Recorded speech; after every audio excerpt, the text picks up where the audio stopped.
What's going on? Welcome back to another video. Today we're going to be looking at trade downs from the third overall pick to every single lottery pick. Some of these might actually be in the ballpark of realistic and some of these might be completely out there. I thought it would be fun though to challenge myself to come up with solid trades involving each pick. I obviously know that most teams aren't going to do these, but if the Portland Trail Blazers do indeed look at trading down, it would be in their best interest to compile some trade ideas for every single trade pick, and it just takes one team falling in love with the third overall pick to get a very good trade down value-wise. Now, just in terms of a plan, I don't think it's a good one for Portland. I think they should either keep the third overall pick or they should trade it for somebody to help Damian Lillard win now.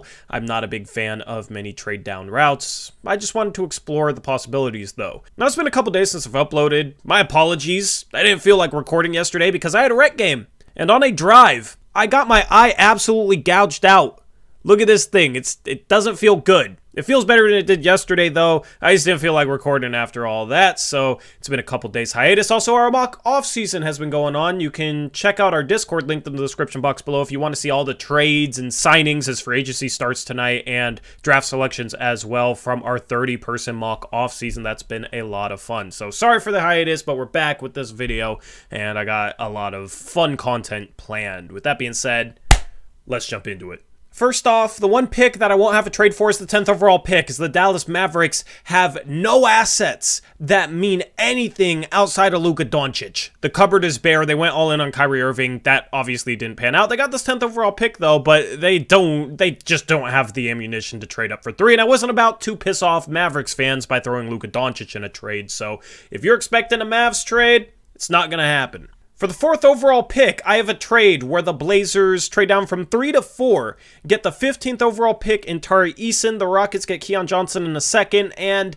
you might say it's crazy for the Rockets to trade up one pick, but if they really want Scoot Henderson, and it's obvious that the Blazers aren't going to take him at 3 after Brandon Miller goes 2 to Charlotte, then I could see Houston giving up some solid value to make sure that they beat out what other packages Portland would be getting offered in such a scenario. So if the Blazers could get Tari Eason to be that forward defender off the bench, could maybe even start at the 3, that'd be phenomenal. And then I love Amen Thompson for the Portland Trail Blazers long term. I would rather take Amen Thompson than a Brandon Miller at 3, but even if Scoot's there at 3, if the Blazers can get value like this, I don't think it's bad. And gambling on Amen Thompson's massive ceiling would be a lot of fun, and he and Shaedon Sharpe long term would be something to behold. Maybe the most athletic backcourt ever, and those two guys have some size as well. So taking Amen Thompson at 4, and then at 15 you could take a Derek Lively there if you're Portland, and he could be the backup center next year, I think, and he has some solid upside. I think he has some shooting potential. I've been saying that for a while, and there was a clip lately of him knocking down a bunch of threes, so I think this trade could make sense for the Blazers, and if the Rockets love who's there at 3, I think it could make sense for them as well. With the 5th overall pick, yes, I know it says 8th up top. I messed up. It's a typo. Whatever. These graphics are still clean, though. With the 5th overall pick, I have the Blazers trading down from 3 to 5 and getting Bojan Bogdanovic in the process. Now, since I made these graphics, I learned that the salary matching rules once the new league year starts is looser, so Portland might not have to give up 5 players in such a deal. They could probably get away with keeping Jonathan Williams in a deal, maybe even Trendon Watford. The math is close on that. The Blazers would have to send out only $12.5 million to match Bogdanovic instead of $15 million, which it would be under the old CBA, so some potential deals for players like a Bogdanovic that's making $20 million could be easier for Portland to do this offseason under the new CBA. But regardless, I have the Pistons giving up Bogdanovic, who's the veteran, and the 5th pick in order to trade up for 3. I think they could fall in love with Brandon Miller's fit next to a Cade Cunningham, Jaden Ivey, Jalen Duren, etc. So I don't think it has to be Scoot there at 3, and I think Detroit, given that they're on a younger timeline, may be willing to give up Bogdanovic in order to trade up from 5 to 3, depending on how they feel about the prospect that's left there at 3.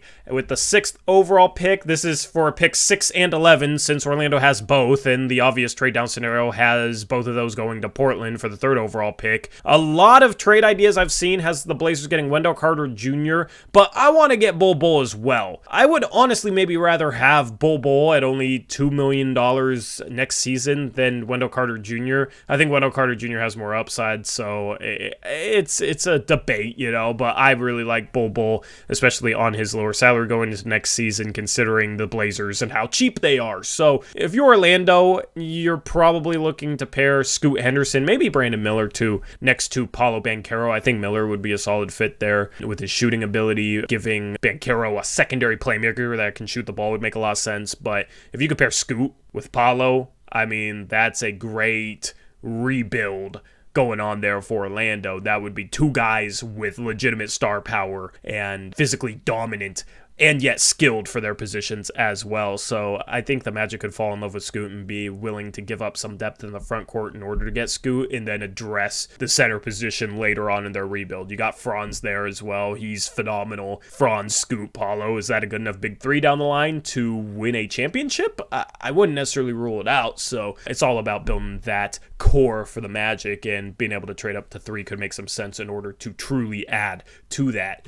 With the 7th overall pick, I got the Pacers and the Thunder and the Blazers in a 3-team trade. I will have another trade for the 12th overall pick, but as far as the Pacers go, they don't really have assets that make sense along with the 7th pick in order to get them up to 3. I know fans will say Miles Turner should be a Blazer, but in such a scenario, it doesn't really make sense to hang on to Yusuf Nurkic, and Miles Turner is such a bad rebounding center that I would not want to pair him next to Jeremy Grant. It just would make no sense. The Blazers would get absolutely killed on the boards. I don't think Miles Turner makes sense for the Blazers. So in a scenario where the Pacers use Miles Turner to trade up to the 3rd overall pick, I see Miles Turner going to a 3rd team. It could be any number of teams, but I actually kind of like Miles Turner's fit on the Thunder next to Chet Holmgren next year. 2 3-point shooting, rim protecting big men could be interesting. Now, the rebounding there might be a little bit iffy as well, but Shea has some size. He can rebound a little bit, and Lou Dort's a big body. Like, they should be fine on the boards there. So the Thunder giving up the 12th pick and Kenrich Williams for Miles Turner could make some sense. For Portland, they get back 7, 12, and 26. The Pacers trade out Miles Turner 7 and 26 for 3. I think that's a bit rich for them, but as I've said, just takes one team falling in love with who's there at 3. And if you're Portland, you get Kenrich Williams, who I think is a really underrated role player, 3-and-D guy that could come off the bench and really help out that second unit for Portland. And then you get 3 picks that you can do a number of things with. The Blazers, after this trade, would have the 7th, 12th, 23rd, and 26th picks in the draft. So maybe you finally make that play for OG Anunoby to be that starting 3. Maybe you trade one of them for Portland's future first back. Basically, Portland, if they got their future first back, would have like 7 first-round picks, maybe 8 to play around with. That would be pretty nice. With the 8th overall pick. This is actually the 8th overall pick. I have the Blazers trading 3 down to 8, getting a future Wizards first, Denny Avdija and Daniel Gafford. I just don't think this is close to enough for Portland, but this is really the best I could come up with. Maybe that 2028 Washington first is unprotected, but Portland's going to have a hard time getting a sooner first than that, given that Washington owes a future first somewhere. So Avdija could make a lot of sense. He's a really solid defensive player, has size, has some skill potential as well, is a little bit of a ball handler, playmaker. People expected him to be a little bit further along in his career in that regard by now, though. And then Daniel Gafford could be the backup center. We've talked about him a lot. I included him in a recent video where I looked at under-the-radar trade targets. So if you could get 2 guys that could really help out the bench and you still get the 8th pick, which I think there's a clear-cut top 8 with obviously Wemby, Scoot, Brandon Miller, the Thompson twins, Cam Whitmore, Taylor Hendricks, and Jarris Walker. Get one of those guys, you're still feeling happy about your draft at that point. Like, maybe it's not so bad. Still, though, I think value-wise, giving up the 3rd pick and the chance at a star for the 8th pick, which is probably going to be a role player. I don't think Asar Thompson will fall that far. And then just a couple other role players just doesn't feel like anything special to me for Portland. With the 9th overall pick, I have the Blazers trading down from 3 to 9, getting back 1628, a future first, 2025 from Minnesota, unprotected. That could be a good pick. And then Ochai Agbaji, who could probably play a role off the bench next year, had a really good end to his season, and he's a guy that Dame is actually fond of. Like, Dame has a connection to Agbaji. I don't know exactly where that formed, but I know that he and Agbaji are cool, so maybe that'd make Dame a little bit happy. And then this is the same thing as that 3-team trade for 7, where the Blazers get back 3 first-round picks in this year's draft that they could mess around with, and they get a 4th as well from the Minnesota Timberwolves via the Utah Jazz. And Utah has a bunch of picks, but maybe they're willing to put them in play in order to trade up to 3 and get probably Scoot Henderson as the guy that they would want. If you could pair him next to Lauri Markkanen, who's still young enough to be a part of their future, that could be really interesting. I messed around with some ideas where Markkanen was involved in this trade, going to a third team, and the Blazers were getting asset value from that third team, but it just didn't make a ton of sense for the Jazz to trade 9 and Markkanen for 3. I don't see them doing that. I think that's too much for them to do. So this was kind of the best package that I could come up with. And this is better than some of the other previous packages just because of that Minnesota first and Agbaji being thrown in. But I could see Utah being aggressive in terms of trying to trade for 3 and get Scoot Henderson. I feel like that might be a rumor that we're going to see in the next couple of weeks. Now we're moving on to 12. As I said, no 10th pick trade for the Mavs. In 11th, we already got when the Blazers traded down from 3 to 6 and 11 with the Orlando Magic. So with the 12th overall pick, this one's a fun one as the Blazers get my guy Chet Holmgren. I'm a Gonzaga fan. I love Chet Holmgren. I think Chet Holmgren could do a lot to help out the Blazers defense right away, and the Blazers trade down from 3 to 12. They also traded the 23rd pick, as getting back Chet I already think is probably too much for the Thunder to do. But if you're the Thunder and you give up a guy in Chet who probably would be the 4th overall pick in this year's draft, as well as the 12th pick, and you get back the 3rd and 23rd picks, and you get back Scoot, who might have went with the 1st overall pick last year. I think at worst he would have gone number 2. Then maybe that can make some sense.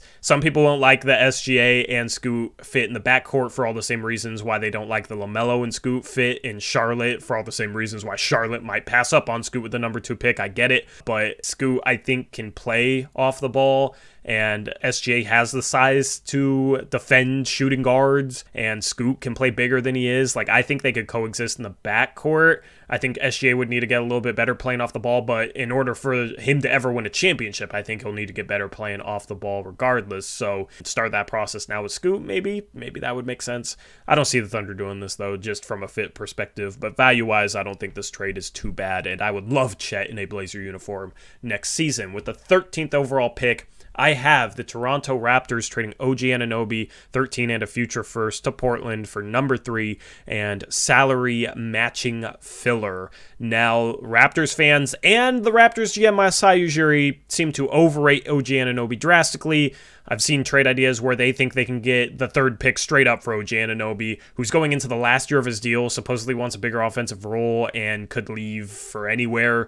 That's just way, way too much for OG being able to get back potentially Scoot Henderson, who would go number 1 on a lot of drafts. So the Blazers would need extra value on top of that, the 13th pick and a future first. I'm not too big of a fan of this for Portland. If the Blazers are trading for OG, I hope it's other assets and they keep the 3rd pick, and that way they can kind of continue to play both timelines where they get, Brandon Miller or Scoot Henderson or whatever, but then they also try and win next year, get OG Anunoby, who would help the perimeter defense issue and would make Dame happy.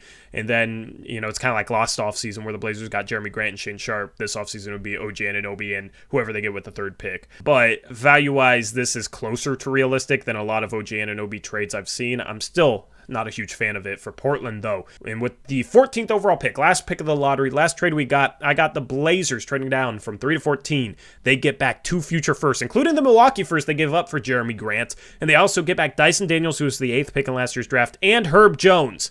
I know Pelicans fans won't like this. This is a bit too much for them, but if the Blazers really started a bidding war for the 3rd overall pick, I think the Pelicans would have to get close to this deal, given that they're only at 14, and the prospects obviously drop off at that pick.